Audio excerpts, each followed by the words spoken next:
Boa tarde, pessoal. Retornamos o nosso congresso pela tarde. Iniciaremos agora com a palestrante Ive Mariana Azevedo de Brito, que falará sobre educação e saúde, a contribuição do ensino de ciência para a saúde do aluno e como projetos governamentais ajudam a saúde do educando no ambiente da escola. Ive é licenciada em Ciências Biológicas pela UF, especialista em docência do ensino superior pela FAVIC, vice-diretora do Colégio Estadual de Conceição do Jacuípe, Bahia, professora do CCJ, 13 anos de experiência em educação pública. Aqui está o contato de Ive embaixo. Boa tarde, Ive, seja bem-vinda. Boa tarde, querido, muito obrigada. Boa tarde a todos, Davidson, Silas, David. Boa tarde a todos os participantes do congresso, aos meus familiares que estão aí ouvindo. Boa tarde a todos.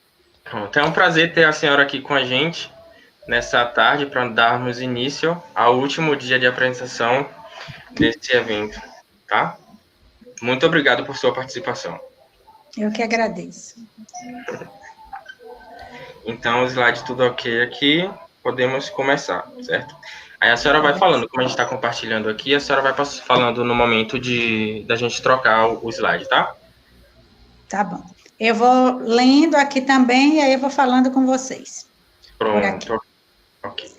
Mais uma vez, boa tarde a todos e a todas. É um prazer estar participando desse congresso, né? É a primeira vez que essa equipe dá certo, faz um congresso como esse. Agradecer a Deus pela oportunidade de estar viva e poder estar aqui contribuindo com vocês de alguma forma. O que me habilita a estar falando sobre educação e saúde é a minha formação técnica na área. Eu sou bióloga por formação, mas exerço magistério há quase 20 anos. Estou exercendo magistério em sala de aula, é o meu ofício, também minha missão, é o que eu gosto de fazer. Então, a gente vai conversar um pouquinho aqui, eu vou trabalhar com vocês, eu vou falar um pouquinho com vocês com algumas bases de artigos científicos, mas também com muito da minha prática pedagógica. Eu acredito que o que me habilita é o exercício da minha profissão, é o dia a dia, é o chão da escola, são as minhas percepções, certo? Então, vamos lá. Educação e saúde. Hoje em dia já é tácito que todo mundo entende que para ter uma melhor educação, para ter uma melhor saúde, a gente precisa ter uma melhor educação. Um implica no outro, né? Vamos passar, meninos, os slides? Muito obrigada. Então, o que é que a ciência pode contribuir? O ensino de ciência, e entenda, ensino de ciência é aquela ciência que a gente aprende desde pequenininho, na escola, no grupo 2, até o que a gente vê como biologia lá no ensino médio. Então, isso tudo eu entendi como ciências. O que é que o ensino de ciência contribui para a saúde do estudante? Então, a escola, ela tem incumbência de preparar os estudantes para a vida adulta, com ativa participação na sociedade. Cabe à escola também fomentar nos alunos conhecimentos, habilidades e convicções que os ajudem a enfrentar os desafios conhecidos e os novos desafios, como que a gente está vendo aí com essa pandemia do Covid-19. Para isso, a educação ela precisa estar vinculada com a realidade, e isso é uma das formas de despertar no nosso estudante o interesse, e isso precisa estar alinhado à competência, a uma prática social e cultural. Então, vou conversar um pouquinho com vocês como eu faço em sala de aula. Os meninos falaram, não tem problema nenhum, a senhora fala como se estivesse dando aula. Então, vamos lá. Eu trabalhei com a UFES, um campo avançado, tanto em Muritiba quanto em Coração de Maria, com a formação de professores. E nesse período que eu trabalhei com formação de professores, a gente estudou um livro de Nélio Biso falando sobre o ensino de ciências. E nesse livro, Biso, ele relata que toda criança, ela já vem com esse cientista nato. Eu entendo quando o Biso relata isso, porque toda criança já nasce com curiosidade. E uma das habilidades da pessoa que gosta de ciência, do cientista em si, não aquele cientista que a gente idealiza, só aquela figura de Albert Einstein. Eu, vocês, todos nós podemos ser cientistas, à medida que a gente tem curiosidade e investiga um fato, para ver se é real. Então, toda criança, ela nasce com essa curiosidade. Infelizmente, na vida acadêmica dela, na sala de aula, essa curiosidade ela vai sendo cerceada ao longo dos anos, a chegar ao ponto de, no ensino médio, um aluno de terceiro ano não gostar de uma disciplina tão bonita como é biologia, que relata sobre a vida, não só a vida do ser humano, como a vida de todos os seres vivos no planeta Terra. E ao longo da nossa vida acadêmica, a ciência ela vem contribuindo, desde da pré-infância, que ensina hábitos de higiene simples, como lavar as mãos, certo? Se limpar após a ida ao banheiro, até assuntos complexos, como segundo a lei de Mendel, por exemplo. E isso vai contribuir com a nossa saúde em que? Vai contribuir com a nossa saúde na medida em que vai dando base para a gente exercer e escolher alguns caminhos melhores para a nossa saúde. Em que sentido eu estou falando isso? Vejamos, a gente está vivendo hoje uma pandemia, já foi relatada aí, né, no Congresso, um pouquinho sobre o Covid-19. Eu não vou entrar no mérito da questão biológica, que é um SARS, que é um retrovírus, tudo isso, porque já foi dito, mas os alunos que passam por um ensino médio, eles têm noção do que é um vírus, do que é uma pandemia, né? Do que é uma epidemia. Então, tudo isso a gente passa na escola, tanto na educação pública quanto na educação privada. Nossos alunos, eles têm noção do que está acontecendo e o agente causador de tudo isso. Sabe também que o vírus não dá para combater de forma simples, e ainda mais um vírus como esse, que é de RNA, que ele é muito mutante. Então, já teve esse vírus antes, a gente está vivendo uma pandemia do Covid-2 já, né? Já teve uma epidemia mais restrita do Covid-1 e a gente já está vivendo o Covid-2. Então, isso tudo, o estudante que tem uma noção de ciência, de biologia, ele sabe como é. Então, não vai mais questionar por que 14 dias de reclusão, sabe que o tempo viral para aquele vírus se reproduzir e se estabelecer no organismo é de média de 7 a 14 dias, sabe da importância do uso da máscara, porque o vírus, como é um ser sem vida, só tem vida quando está em outro organismo, ele só passa para outra pessoa através de fluidos. Então, sabe que se espirrar na mão e pegar, se tocar o olho, vai contaminar. Então, a gente entende que se a nossa sociedade, eu li até um artigo sobre isso, um professor falando, que se na nossa sociedade a educação, principalmente essa educação da ciência, da biologia, ela tivesse sido muito mais bem elaborada, a gente não estava com tantos medos, com tantos riscos, com a proliferação tão grande desse vírus. Por quê? Porque a gente saberia a forma de se preservar. Uso de máscara, lavando as mãos, isso tudo a gente pode aprender em sala de aula e colocar em prática. Os PCNs, os antigos PCNs e agora a BNCC, ela traz algumas competências e habilidades, que é o quê? É colocar esses assuntos que a gente vê nos livros didáticos de forma prática. E quando é que a gente vai colocar isso de forma prática? Exatamente no período que a gente está vivendo agora, esse período desse novo normal que a gente está vivendo, essa pandemia. Então, aquele estudante, aquela pessoa que dentro da sua sala de aula recebeu as informações de como se reproduz um vírus, o que é um vírus, como se preservar, o que vai fazer, ela vai ser um disseminador em casa dessa informação. E, às vezes, o pai, a mãe não teve a oportunidade de ir para uma escola, mas aquele adolescente, aquela criança teve, e ele vai passar essa informação adiante. E aí, a ciência, ela vai contribuindo para a saúde não só do aluno, mas de toda a parentela dela, de toda a vizinhança dela. Pode passar, meninas, por favor. Então, o que é que implica essa questão da saúde, a educação e a sociedade? Não obstante, eu não vou ter como fugir do tema da Covid, porque é algo que a gente está vivendo, afinal de contas, a gente só está dando essa palestra nessa plataforma por conta do distanciamento, eu estava falando com os meninos que eu gosto mesmo do presencial, de estar no palco, de ter a presença de vocês todos juntos, mas por conta da pandemia a gente está com esse novo formato, que é um desafio para todos nós, mas o que é que essa pandemia tem gerado na nossa vida? Então, a ausência de aulas, né, a falta de contato entre as pessoas, e isso tudo a gente só pode evitar quando chegar, por exemplo, uma vacina, que vai dar um conforto a gente de estar atuando mais de perto com as pessoas. Mas o que é que a falta da saúde implica na educação? Então, a ausência dos alunos em sala de aula, às vezes até a diminuição da capacidade cognitiva, no sentido da falta de alimentação na primeira infância.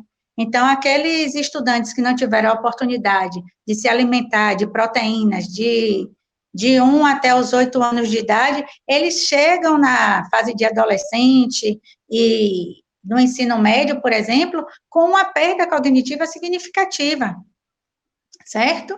E até o abandono à escola. Eu trabalho numa escola pública já há 13 anos, e o maior problema que a gente tem é a evasão escolar e o abandono escolar, principalmente no noturno. E isso se dá por multifatores, mas os fatores que eu gostaria de colocar aqui é o seguinte: no noturno eu tenho muitas pessoas que já são pais e mães de família. Quando um filho adoece, é ele que fica com o filho em casa, é ela que fica com o filho em casa. E muitas vezes eles não voltam mais para a escola, por conta de que eles não deixam de ir para a escola, não é porque a escola é ruim, porque eles não têm interesse no estudo, porque eles não querem aprender alguma coisa, não. É porque eles tiveram algum problema de saúde, ou com eles, ou com algum parente deles, e aí eles não puderam mais voltar à escola, porque ficaram tomando conta. E assim acontece também no diurno. Eu tenho adolescentes que precisam ficar com os avós, às vezes com a mãe ou o pai que está adoecido, e acabam, por falta de estímulo também, muitas vezes motivação, abandonando a escola. Segundo os estudos de Dan, Munhoz e Cambises, eles relatam num artigo deles em 2008 que o tema saúde na escola tem um caráter social relevante, e por meio deste assunto se pode abordar problemas sociais e econômicos que impactam a saúde coletiva e individual. Quando eu trouxe essa fala, eu quero exemplificar com um trabalho que a gente fez há uns 5 anos atrás, lá no nosso colégio estadual de Conceição do Jacuípe, que foi um trabalho sobre a qualidade da água dos poços, de algumas fontes em Berimbau. E eu tive o prazer, juntamente com alguns outros professores, professor Alemão, professora Maria Conceição, e com minha turma de 3º ano na época, de fazer esse mapeamento dessas fontes, coletar água, levar para a Embasa para fazer as análises, e as análises nós percebemos que as fontes de água de Conceição do Jacuípe, elas tinham um índice de bactérias e de insalubridade muito alto. E isso afeta as pessoas em Conceição do Jacuípe em que sentido? Porque, Ive, mas a gente bebe água mineral, Ive, mas a gente filtra a água, a gente ferve a água, beleza. Só que Conceição do Jacuípe é um polo de hortifruti. E eu estou falando lá porque eu estou em feira, viu, gente? E o pessoal de Conceição do Jacuípe exporta esse hortifruti para toda a Bahia e até para fora da Bahia, se eu não me engano. E de que água é irrigada esse hortifruti? É essa água contaminada. A gente poderia entrar no tema agrotóxicos, enfim, vários outros temas. Mas eu quis trabalhar com esse tema porque foi o que eu vivenciei, foi uma pesquisa científica que eu fiz. Nós fomos laureados com o NTE 19, com a apresentação desse nosso projeto, a qualidade da água de Conceição do Jacuípe, interferência nas hortas, e fomos apresentar no Congresso de Ciência na Escola, lá em Salvador. Passamos 5 dias lá na Fonte Nova, apresentando esse projeto para a Bahia toda, os estudantes de escola pública da Bahia toda. E nós conhecemos também muitos outros estudantes e muitas outras abordagens em relação ao ensino de ciência e à saúde propriamente dita. Outro ponto que eu gostaria de conversar aqui com vocês nesse sentido é que primeiro ponto, o ensino da biologia, da ciência, possibilitou uma revelação de algo que já se faz em Berimbau e que a gente precisa melhorar. Esse é um ponto. Então, o índice de coliformes fecais na água, que é a bactéria presente nas fezes, por exemplo, estava muito alto. E aí você pega aquela água e molha a alface. E você vende aquela alface. Não é todo mundo que vai botar alface por 30 minutos no hipoclorito de sódio em casa para depois comer. Então, aquela pessoa, ela se contamina com essa bactéria. E isso vai causar danos. Pode ser danos suaves, como cólicas intestinais e diarreias, ou pode ser até danos mais severos, dependendo do sistema imunológico da pessoa. Esse é o primeiro ponto em que a ciência interfere na saúde. O segundo ponto já é mais social. Eu levei para Salvador, porque tinha que ser um professor e um aluno para representar, um aluno nosso, um estudante, que ele é feirante. E foi a primeira oportunidade da vida dele que ele teve de conhecer a capital do nosso estado, estar em um congresso de grande porte, participar dessa forma, com tudo pago pelo governo, em um hotel, em um estádio. E aí, quando a gente terminou tudo, ele me agradeceu e falou assim: Pro, a senhora abriu um leque, abriu meus olhos para o mundo. E hoje, graças a Deus, ele faz nutrição. Se eu não me engano, ele ainda vende na feira em Berimbau, porque é a forma de subsistência de muita gente em Conceição do Jacuípe. E isso é muito digno, não tem problema nenhum em relação a isso. Só que ele abriu os olhos dele, então a ciência possibilitou também uma evolução em termos sociais. E eu fico muito feliz por também essa possibilidade.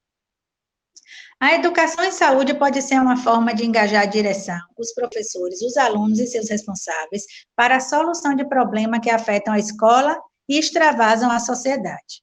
Voltando lá ao nosso assunto sobre a água, o que foi, Ive, que vocês fizeram? Então, a gente levou isso não só para esse congresso, mas a gente também fez uma carta aberta à Câmara de Vereadores, informamos também a Secretaria de Saúde e a Secretaria de Meio Ambiente de Conceição do Jacuípe, que essas fontes, elas estavam contaminadas. E aí a gente esperou deliberação do poder público frente a isso, né? Tivemos retorno no período, mas, como tudo no Brasil, infelizmente, tem uma parte burocrática muito grande, a gente não teve o acompanhamento desse estudo aí e a resolução desse problema. Possivelmente, as pessoas, os alunos que foram envolvidos nessa pesquisa, relataram em casa, e aí passaram a ter um cuidado maior quando consumiam verduras e frutas e hortifrutis de forma geral. Porque é isso que a ciência precisa fazer mesmo, gente, é mudança de hábitos, mudança de postura. Não adianta eu ler lá no livro de Sônia Lopes, por exemplo, que se eu não lavar as mãos, eu vou ter 90% de chances de contrair um patógeno, uma doença, ou através de bactérias, ou de vírus, ou qualquer micro-organismo. Não adianta eu ler essa informação e não colocar essa atividade em prática. E após ir ao banheiro, lavar as mãos. E antes de pegar qualquer alimento, lavar as mãos. Então, a ciência, ela implica na saúde na medida que nós, seres humanos, exercemos as nossas habilidades para isso. Porque não adianta só a gente ter o conhecimento, a gente tem que manusear, a gente tem que ir para o tato, a gente tem que, de fato, se apropriar daquele conhecimento e colocar em prática. Estou indo muito rápido, me dá aí um retorno. Como é que estamos? Tá tudo bem? Podemos passar? Então, vamos para ver. Por favor, meninos, passem aí o slide. Obrigada. Vamos para a proposta curricular da ciência da natureza. Tudo que eu estou falando aqui não é achismo, não estou baseada apenas na minha prática ou no meu modus ou no meu modo de fazer, não. Tudo o que eu estou fazendo, o que eu estou falando, vem baseados em leis, então nós somos regidos por leis, temos diretrizes para a educação no Brasil, não só a educação pública, mas a educação privada também, e desde o ano passado a gente está mudando um pouquinho, a gente agora trabalha com a BNCC, que é a Base Nacional Comum Curricular, que atinge todos nós aqui do Brasil. E na BNCC, ela já traz algumas propostas que a gente já executa, que a gente já faz, mas que agora a gente precisa fazer com mais rigor, porque está em forma de lei. Por exemplo, associar processos e ações antrópicas e naturais com a qualidade de vida e a saúde humana. Então, tudo isso que eu falei, ensinar o aluno o que é um vírus, como é que pega uma doença através de bactérias ou alguma parasitose, não, a gente não pode mais deixar só no papel. Isso tem que extrapolar do papel, isso tem que ir para a casa do aluno, ele tem que entender que ele não pode simplesmente chegar da feira com a uva e chupar a uva sem lavar, sem higienizar, certo? Hoje em dia a gente já não pode nem mais cumprimentar uma pessoa com um aperto de mão, né? Se a gente não tiver com a mão higienizada, o uso do álcool gel, até o uso do álcool gel. Em que é que o uso do álcool gel está dificultando a disseminação do coronavírus ou de qualquer outra bactéria? Por que isso? Então, aí a gente vai lá para a química. Lá na química, a gente sabe que o álcool, se ele for um álcool 98%, que não existe o 100%, que ele sempre tem que ser diluído, ele vai ser um conservante. O único álcool que ele vai ser um desinfectante, um antisséptico, é o álcool A70, que é esse álcool gel que a gente usa. Então, esse álcool gel que a gente usa na mão para desinfectar a mão é que mata os micro-organismos. A gente não vai poder usar aquele álcool etílico que a gente compra líquido, que ali está 98%, 97%. Então, está também na base, que é papel da ciência na escola, do ensino de ciência, interpretar experimentos ou técnicas que utilizam seres vivos, analisando implicações para o ambiente, a saúde. A produção vive aí bombardeado por propagandas, e tem uma propaganda que eu acho muito interessante, que diz assim: agro é tech, agro é pop, agro é tudo. E quando a gente vê essa propaganda, e quem tem um pouco de noção do que está se falando ali, a gente entende que o que está se dizendo ali é o uso de transgênicos. Mas a gente só vai falar um pouquinho de transgênicos lá no terceiro ano. Só depois que a gente fala de Mendel, só que depois que a gente fala da primeira lei de Mendel, e aí a gente vai entender um pouquinho o que hoje é agrotech, agropop, agro é tudo. E às vezes a gente se deixa passar batido e acha que aquele ensino ali de ciência, de biologia na sala de aula não tem muita importância. E você compra um salgadinho Elma Chips e come aquilo ali achando que está fazendo boa coisa, mas você está comendo um alimento transgênico. Eu não digo nem um salgadinho que tem muito sal, mas o óleo de soja. Toda a soja produzida no Brasil é transgênica. E a gente se alimenta de óleo transgênico. Qual o problema, Ive, de se alimentar de um óleo transgênico? A princípio, nada. A gente ainda não tem estudos. A gente não tem estudo que comprove algum problema, mas a posteriori a gente não sabe o que o consumo de óleo ou de alimento transgênico pode causar na gente. Mas isso, quem é que vai estar disseminando? Vai ter alguma propaganda na televisão dizendo agro é tech, agro é pop, agro é tudo, mas agro é transgênico, cuidado, você não sabe o que vai ser da sua vida daqui a 20 anos? Não tem uma propaganda assim. Então, isso é o quê? É a ciência na sala de aula, é a forma de investigação, é a forma como você abre sua mente para pensar outras possibilidades que o ensino de ciência lhe faculta na escola. Outra base do ensino de ciência é avaliar propostas de alcance individual ou coletivo, identificando aquelas que visam a preservação e a implementação da saúde individual, coletiva e do ambiente. Então, a gente vai aprender ciência, não é só para a gente, não é só para a gente aprender a lavar a mão, não é só para a gente aprender a higienizar o alface, não é só para a gente deixar de comer salgadinho.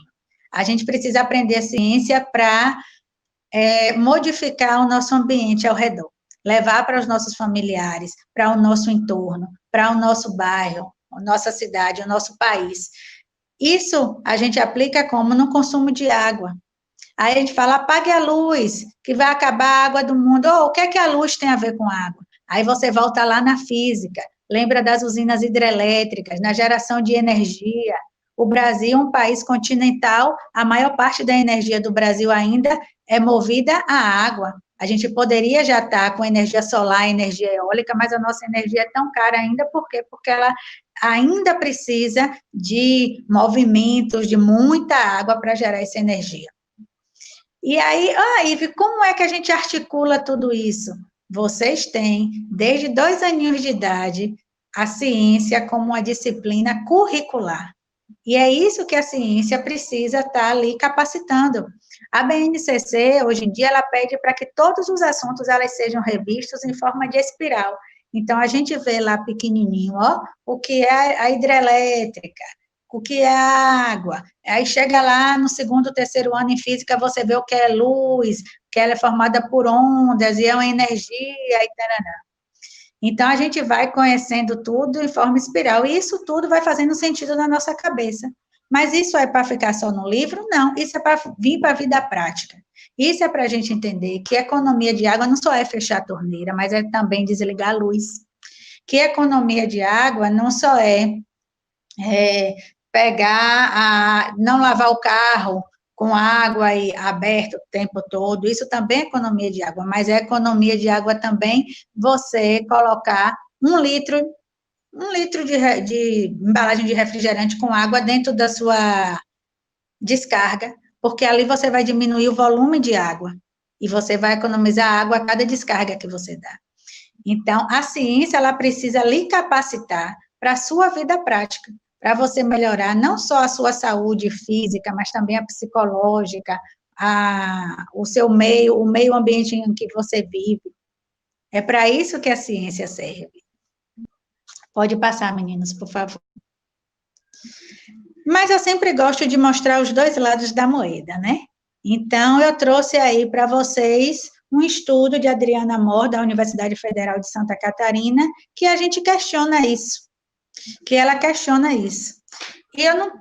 E eu acho que as boas discussões, elas precisam ter os 2 pontos, elas precisam pesar a balança dos 2 lados, e você, com seu juízo de valor, é que vai discernir e optar por um deles. Claro que tem valores que são universais, né, como a ética, como a honestidade, mas a gente está falando aqui de algo mais prático do conhecimento empírico, que é a ciência. E aí, a Adriana Mor, ela fala o seguinte: não se revelou suficiente para a garantia de abordagem dos conteúdos relativos aos procedimentos e atitudes necessárias à promoção de saúde. Ela disse que o ensino de ciência, certo, na universidade que ela fez a pesquisa, não se revelou suficiente para mudar os hábitos daqueles estudantes em relação à saúde. Ela diz mais, ela diz assim: o ensino de ciência em sua forma atual e na maioria das escolas privilegia unicamente o ensino-aprendizagem de conteúdos, e que tal enfoque não seria suficiente para uma educação em saúde. Esta, ou seja, a educação em saúde, teria como dimensões mais importantes o desenvolvimento de valor, ou seja, ela extrapola, ela quer que extrapole a educação em saúde, que não fique só dentro da disciplina ciência. E, realmente, quando a gente vai para a universidade, a gente não vê saúde dentro de biologia molecular ou de biologia celular, não. A gente tem uma disciplina chamada Educação em Saúde, quem faz a licenciatura. E na sala de aula, hoje a gente tem 13 disciplinas no primeiro ano regular. Tem 13 disciplinas, eu tenho quase 15 disciplinas no primeiro ano do novo ensino médio, né, porque eles entraram aí com mais 3 disciplinas que são específicas do currículo Bahia. Imagine se a gente coloca mais uma disciplina, Educação em Saúde. Como é que isso ficaria? A meu ver, Educação em Saúde deveria perpassar por todas as disciplinas de todas as áreas, especificamente da área de ciência, porque valorizar a saúde do ser humano não só é específico de biologia, ela também pode passar na química, na física. A disciplina da área de linguagens, como educação física, é uma disciplina que aborda bastante a questão da saúde. Eu quero relatar aqui para vocês um testemunho interessante, porque a maioria das vezes, se tiver algum professor de biologia aí, vai concordar comigo, os nossos alunos, eles sempre esperam a aula terminar para perguntar para o professor de biologia alguma coisa. E nunca é com eles, é sempre com um amigo, com uma amiga. As perguntas giram em torno, na maior parte das vezes, da sexualidade, mas algumas dúvidas mesmo de questões médicas, que talvez não tenham a possibilidade de chegar em um posto de saúde, ou em um instrumento do governo como o CAPES, por exemplo, ou CREA, para fazer esse tipo de pergunta, e sentem no professor a aproximação. Então, já chegou em minhas mãos vários exames de sangue para poder ler, analisar e dar um retorno. E aí eu brinco muito com algumas amigas minhas, que eu digo assim, que eu sou a médica da sala de aula, mas né, longe de receitar remédio e de dar um diagnóstico sobre isso, mas a gente dá uma luz naquilo ali, né? E isso é muito interessante, porque acha que biologia e ciência é a área específica da saúde. Nós somos da saúde, mas não só. Então, a gente também pensa nos animais, nas plantas, estuda um pouquinho sobre isso, o meio ambiente, e os outros profissionais de outras áreas, eles também têm essa noção. Então, a gente precisa também validar o conhecimento e valorizar o conhecimento das áreas afins, como química, física, a própria educação física, que trabalham com a saúde. Então, o ensino de ciência, ele não precisa ficar restrito para falar sobre a saúde. A saúde, ela pode ser conversada, discutida em várias disciplinas, certo? Então, eu trouxe o estudo de Adriana Moore para fazer esse contraponto, né? Eu havia falado de toda a importância do ensino de ciência para a promoção da saúde desse educando e dos seus familiares, e trouxe esse ponto de vista aí dessa professora de ciências, que ela disse que o ensino de ciência, ele está mais preocupado com os conteúdos de ciência em si do que com a promoção da saúde. O que, de fato, é verdade em alguns momentos. Então, não porque a gente não queira promover a saúde do estudante, mas porque a gente está com o Enem batendo na porta e viu o conteúdo do Enem daquela turma de terceiro ano, precisa ser cumprido, então precisa dar ecologia, precisa ver origem da vida, evolução, porque vai cair no Enem, e tantas outras implicações. E de uma hora para outra aparece algo novo, então eu já tive que mudar o meu planejamento de aula quando apareceu o surto de chikungunya, o Zika vírus, né? A questão agora do Covid. Às vezes a gente traça no início do ano um planejamento que vai dar ali até o final, até outubro, novembro, quando faz o Enem, eu vou dar aquilo ali tudo para o meu terceiro ano, chega no meio do caminho, surge uma questão. Eu lembro bem quando teve a questão de Mariana, que foi aquela questão toda aqui no Brasil, daquela lama e tudo, eu tive que parar meu conteúdo e falar um pouquinho sobre desastres ambientais. E aí a gente retomou os desastres ambientais, aí falou da bomba atômica até o desastre de Mariana. E o ensino das ciências, ela precisa estar fazendo isso, porque isso também gera saúde, gera bem-estar físico, psicológico e mental. Pode passar, meninas, por favor. Bem, e agora eu vou falar um pouquinho com vocês da prática, desse ensino de ciências no nosso dia a dia e colocando a nossa saúde como ponto principal. Por que eu pensei do piolho ao Covid-19? Tem algo que liga os dois, né? O que liga os dois é o tratamento que é dado um dos possíveis tratamentos, né, que pode ser dado, tanto à pediculose quanto ao Covid-19. Então, Ivy, mas o piolho é uma coisa tão boba, pois é. E eu acho que poucas pessoas não tiveram piolho na vida, né? Principalmente na primeira infância. E principalmente depois que começam a sua vida escolar. Por quê? Porque a vida escolar, ela acontece no coletivo. E é nessa coletividade que a gente começa a pegar, nosso sistema imunológico começa a se fortalecer. Por quê? Porque tem viroses, porque a gente entra em contato com várias outras crianças que têm outros hábitos de vida diferentes, de cultura diferente, e chega, enfim, o tempo do piolho. Tanto que as escolas até hoje mandam uma cartinha para casa, falando, né, da questão do piolho, que se o filho tiver com piolho, tem que avisar isso e aquilo. Mas o que eu quero falar com vocês é o seguinte, tanto o piolho quanto o Covid, eles podem ser prevenidos com a educação. Eles não vão deixar de existir porque tem educação, mas a gente, com a educação, com a informação, tipo de patologias. Em que sentido, Ive? O piolho, antes, a pediculose, antes não era tratada como uma doença, era tratada como coisa de criança, todo mundo tinha.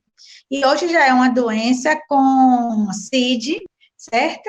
Que os médicos prescrevem, inclusive, esse medicamento chamado ivermectina, que age na corrente sanguínea. E aí, o piolho, ao chupar o sangue, certo? Ele é um inseto, ele é um ectoparasita, é considerada uma parasitose, ela pode infestar até o corpo dessa criança ou desse adolescente. A gente trata como se fosse uma doença de criança, mas ela é uma doença que ela pode trazer danos a esse organismo, não só danos físicos, mas também psicológicos, porque aquela criança sofre bullying na escola. Na minha época, há alguns anos atrás, todo mundo que tinha piolho já sabia, porque os pais faziam logo o quê? Cortava o cabelo. Ia para a escola de cabelo cortado. Hoje em dia não precisa mais fazer isso. Então, hoje em dia a gente tem shampoos, usa remédio que vai matar ali o pitiraptera, é o nome do piolho. Vai matar o piolho e o seu colega não vai nem saber se você não informar. Mas antes não, todo mundo sabia. Mesmo porque você chegava na escola fedendo uma vinagre, que a mãe botava vinagre na cabeça e botava um lenço para matar o piolho. Devia matar o piolho bêbado, né? Por causa do ácido acético, que é o vinagre. Mas, enfim, hoje em dia, usa ivermectina, a criança toma uma dose, depois de 15 dias toma outra, e o piolho ele seca por conta da droga, do fármaco, que é vinculado via corrente sanguínea. E aí, se na escola os professores trabalhassem, olha, tem uma classe de insetos que eles são pequenininhos e que podem voar e são transmitidos, mas se você tiver os hábitos de asseios necessários, você vai minimizar essa questão, seria diferente, né? O índice de infestação de piolho seria bem menor.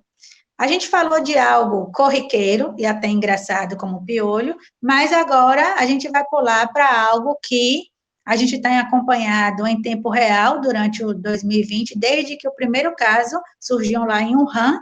Então, a gente tem acompanhado e parecia que nunca ia chegar aqui no Brasil, mas chegou. E hoje a gente tem cerca de 4.500 mortes no Brasil por conta de Covid, e aqui na Bahia 300 mil mortes por conta, 300 mil casos, né, morte não, viu, gente? 300 mil casos aqui na Bahia por conta do Covid, e a gente ainda não sabe quando as aulas vão retornar, em que o ensino de ciência poderia estar ajudando nessa disseminação tão grande dessa doença que é viral. Não é a primeira vez que nós passamos por uma pandemia na história humana, né, da vida aqui na Terra. A gente teve a gripe espanhola, a gripe aviária, nós viemos de muitas pandemias por aí, mas essa talvez por conta até das redes sociais.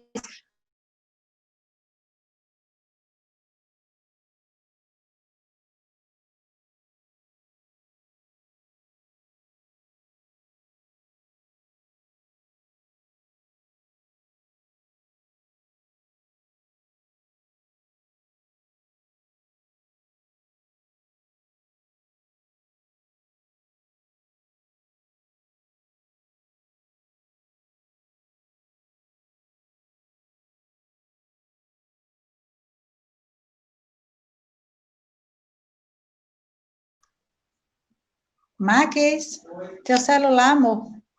Esqueci.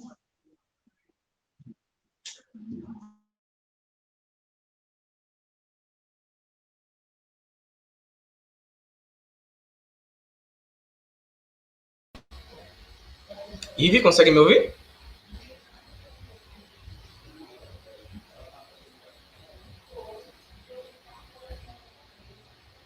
Ive?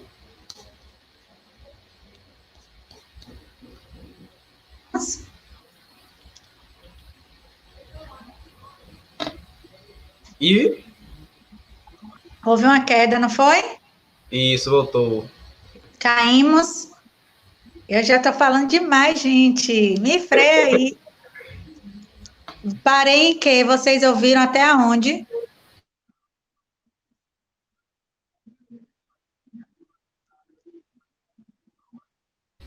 Eu não sei até onde vocês ouviram. Tudo certinho, Silas falou aqui.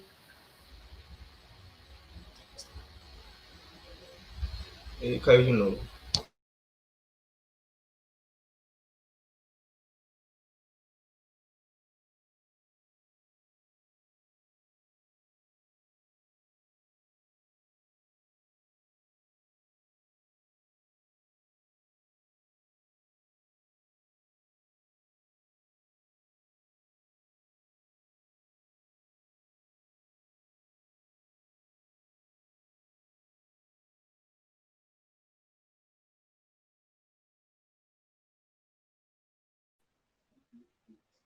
Estão me ouvindo? Estamos sim, Agora então. sim. Tá. Vou tentar acelerar aqui um pouquinho, tá bom?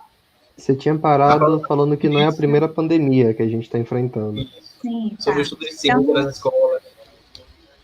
Pronto, beleza. Não é a primeira pandemia que a gente está enfrentando, né? A gente já sofreu com a gripe espanhola, a gripe suína, a gripe aviária, mas talvez seja a pandemia que mais tem sido exposta à luz da tecnologia. Então, a gente entra no Instagram, tem falando, em todas as redes sociais.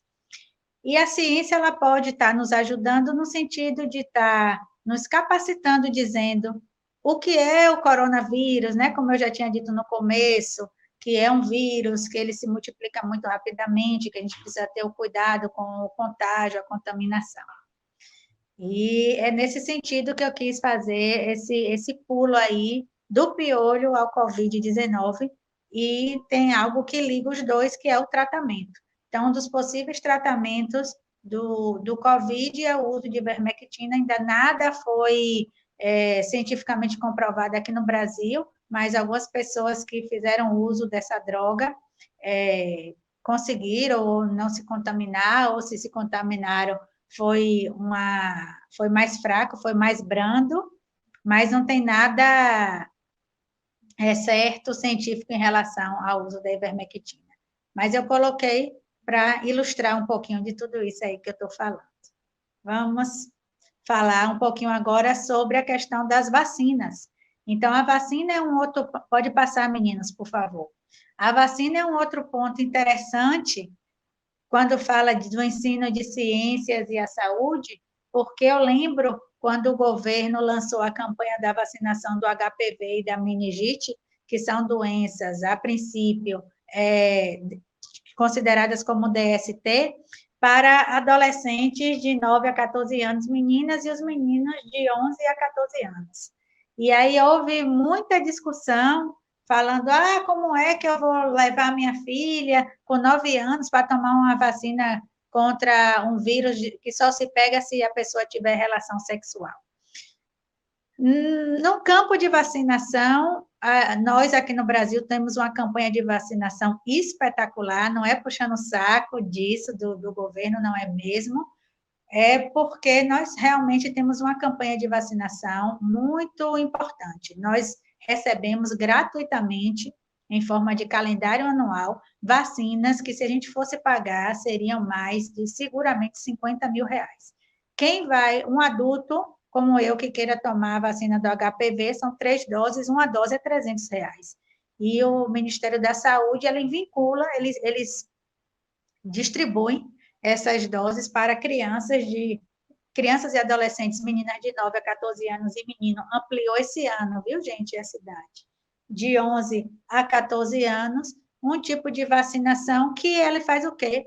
Ele imuniza, ele coloca esse vírus atenuado no organismo desse indivíduo para que no futuro, quando essa menina de 9 anos, quando estiver lá por volta dos seus 16, 18, que tenha seu contato sexual, ela já não venha a ser atingida pelo vírus do HPV, que causa câncer de colo, câncer na região genital.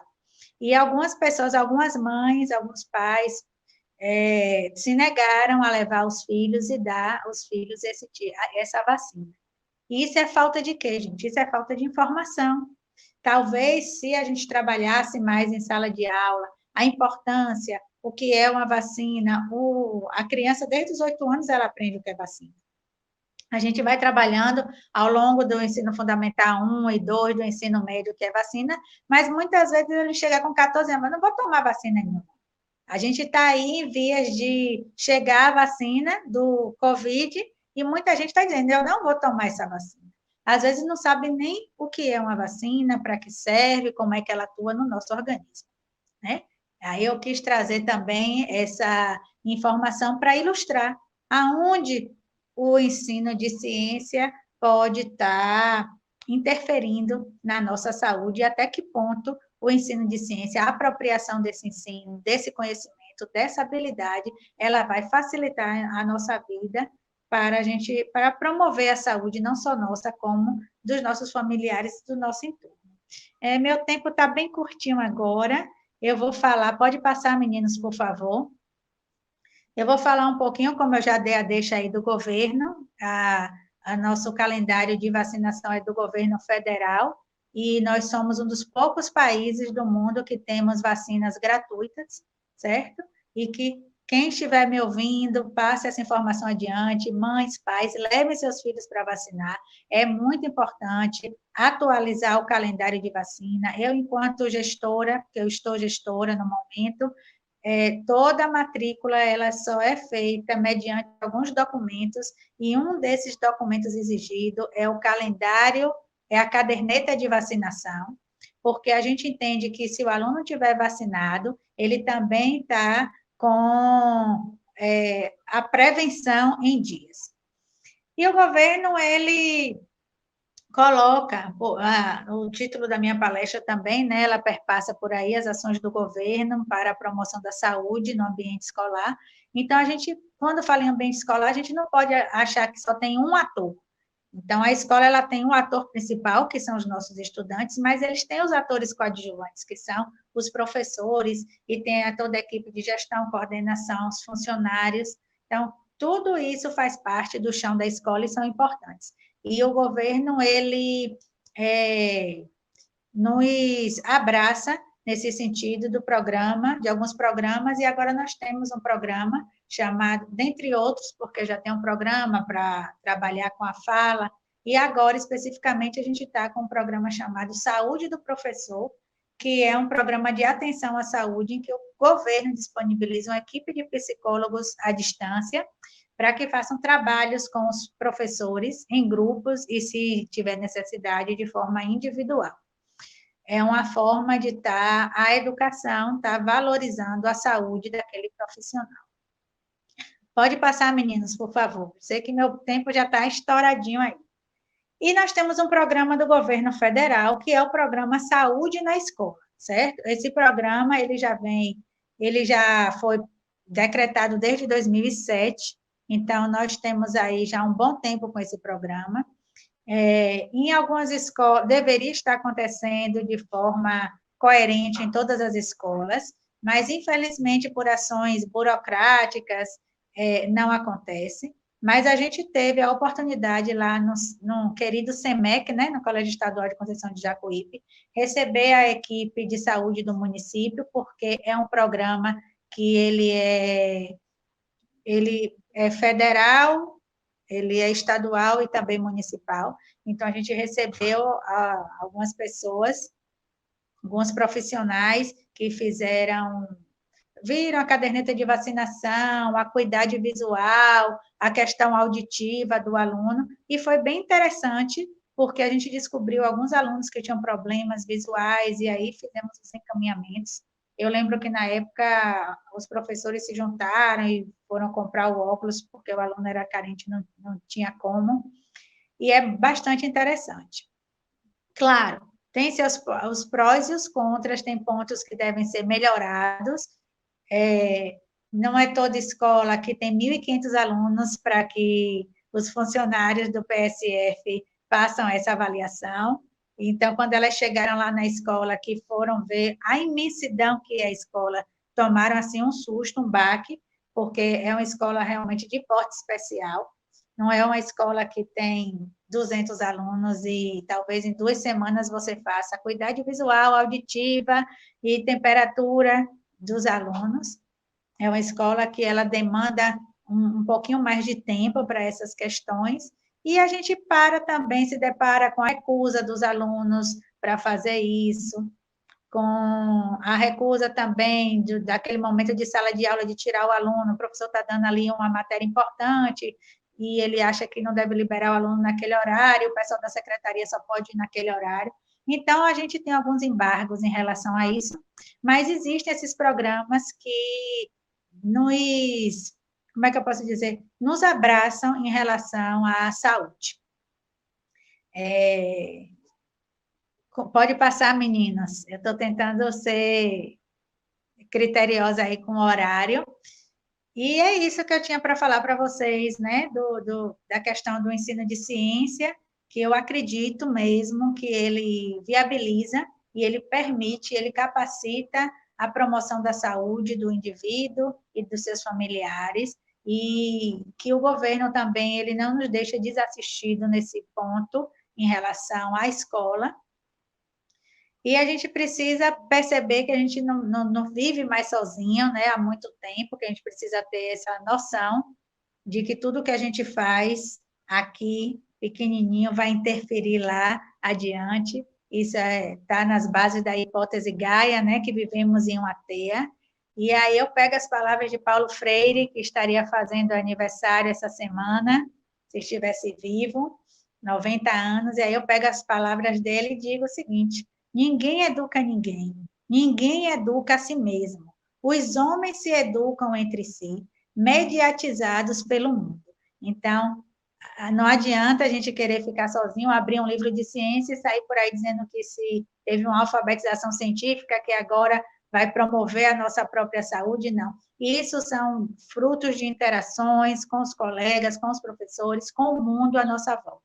Não obstante, a gente está sendo educado aí, né, por algo invisível, que é o coronavírus. Eu costumo dizer que mudou hábitos. Em minha vida, mudou hábitos como a sola do sapato, limpar para guardar. Eu já lavava muito as mãos, agora passei a lavar mais. Cozinhar sempre com algo no rosto, para evitar a contaminação dos alimentos. Então, mudou a postura. Algo que veio por força maior, fez a gente mudar os nossos hábitos. Eu estou aberta agora para as perguntas e desde já agradeço a Deus a oportunidade de estar viva e falando aqui com vocês em plena saúde. Agradeço a vocês por terem ouvido. Estranhei um pouquinho, porque quando eu dou aula, eu tenho algumas interferências, eu gosto muito do diálogo, e agora foi um monólogo, mas eu estou muito contente e muito tranquila de ter passado essas informações a vocês. Espero ter ajudado e contribuído aí com o certo.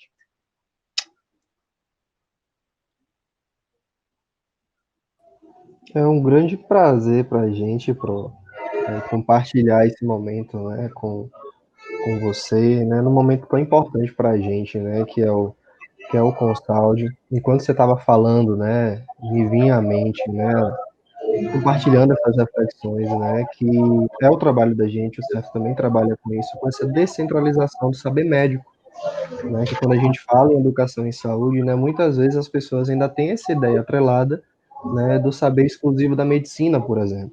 E a gente tem toda a equipe de saúde, com enfermeiros, né, fisioterapeutas, psicólogos, né, a biologia também cumpre seu papel, principalmente na área da pesquisa, né, de forma essencial, né, o que torna a jornada mais tranquila, né, e é importantíssimo a gente reconhecer o papel do SUS nesse papel de educação em saúde tão essencial, né, para a educação de uma forma geral. Sou suspeita a falar, né, até porque a senhora sabe que eu também trabalho nessa área, né, e, enfim, muito obrigado, né, vou passar a bola para David aqui, que com certeza ele quer dar os 10 centavos dele também. Pronto. Eu passo as palavras de Silas às minhas. Quero te agradecer novamente por ter palestrado, passado essa informação para a gente aqui, foi de grande valia. E por conta do tempo, vamos responder só uma pergunta aqui rapidinho, que a Maria colocou aqui. Como funciona na prática essa inserção da educação em saúde nas escolas? Ela complementou aqui também. E como é escolhida a forma que será incrementada para os alunos? É de livre arbítrio dos professores ou a direção já está com este material pronto e disponibiliza? Não, ela está falando da saúde do professor? Será que ela está falando do programa Saúde do Professor? Ou do tema Educação em Saúde? Eu fiquei sem entender. Então, eu vou tentar responder as duas, certo? Tudo bem. Bem, se ela estiver falando do programa Saúde do Professor ou do Saúde na Escola, Saúde na Escola é um programa federal, toda a escola, juntamente com o município, ela já faz a adesão, certo? No momento que assina os papéis de partilhamento, acho que a palavra é essa, Silas deve falar a palavra maior, esqueci o nome, coparticipação, alguma coisa nesse sentido. Se for o programa Saúde do Professor, toda a escola ela já tem acesso, ela não precisa aderir, é só os coordenadores da escola solicitar via NTE 19 um momento de formação para os professores com essa equipe de psicólogos. Se ela estiver falando da inserção do conteúdo educação em saúde nas escolas, não precisa de solicitar de governo ou de secretaria, nada disso. A BNCC, ela traz a educação em saúde como uma das bases para ser trabalhada no ensino de ciências.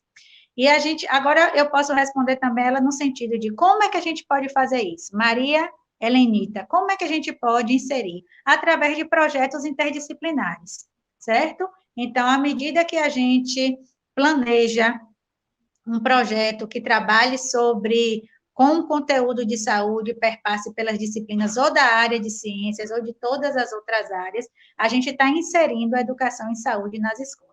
Mas a educação em saúde já é uma prerrogativa da BNCC, ela já está prevista nos parâmetros. Nós não temos ainda uma disciplina chamada Educação em Saúde, como nós não temos uma disciplina em Educação Ambiental ou uma disciplina chamada Sexualidade. Todos esses temas, eles devem perpassar, são chamados temas transversais.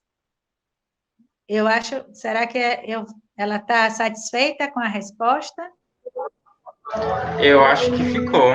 Complementou as duas, se ela perguntou para uma, se respondeu. Se perguntou para outra, teve a resposta também. Garantido. Leni, tá tudo ok?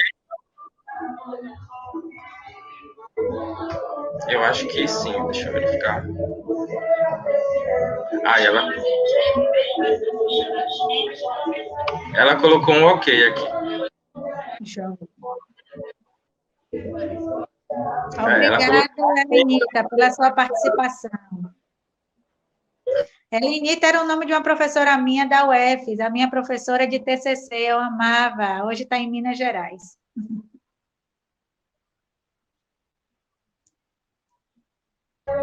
Meu áudio estava desativado, tá? A gente vai iniciar agora com outro palestrante e vamos encerrar por conta do tempo, tá? Tá bom. Beijo. Gente, obrigada, foi um prazer. Fiquem com Deus. Tchau.